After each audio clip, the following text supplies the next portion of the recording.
In a recent development, U.S. Secretary of State Marco Rubio expanded existing visa restrictions targeting individuals involved in Cuba's labor export program, particularly its overseas medical missions.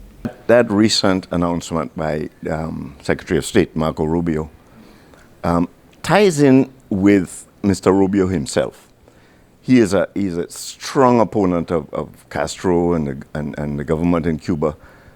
He's a diehard, anti-Castro.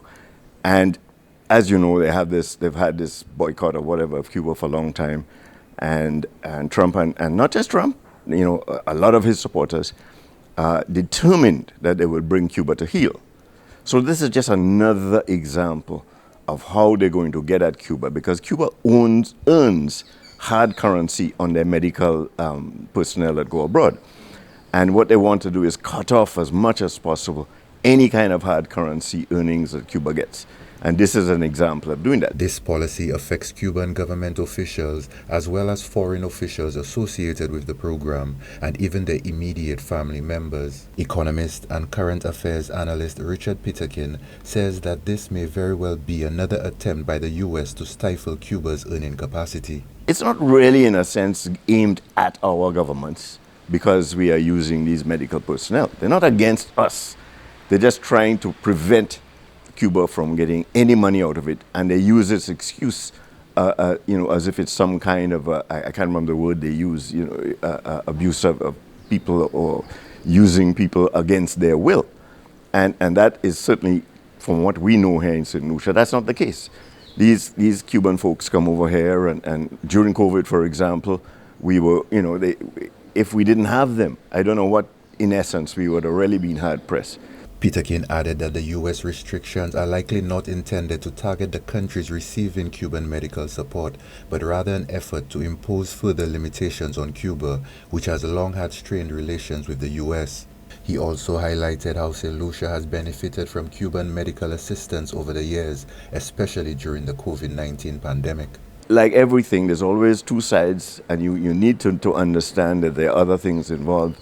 And I do believe that not all the Cuban personnel, medical personnel, are happy with the amount of money that is taken out of what the governments here are paying for their services, because it's paid to the government in Cuba, and they take money out and then they give the rest to the doctors and the nurses.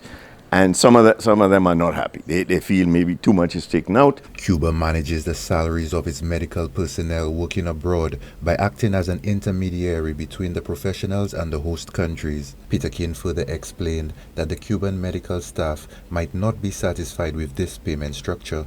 While praising the Cuban medical personnel for their significant contributions to global health care, especially in St. Lucia, Peterkin expressed sympathy for the challenges they are currently facing. I feel sorry for them. I think these medical personnel have done a wonderful job in the countries they've been to, particularly in St. Lucia. So I hope that, and CARICOM can do nothing about it. CARICOM can complain, they can say, can we talk about this? But America has all the cards. And so from that point of view, this is not going to end there, and it's going to end badly. The U.S. government characterizes Cuba's overseas medical missions as forced labor, alleging that the Cuban regime profits substantially from these programs while depriving its citizens of essential medical care. This action underscores the ongoing tensions between the United States and Cuba.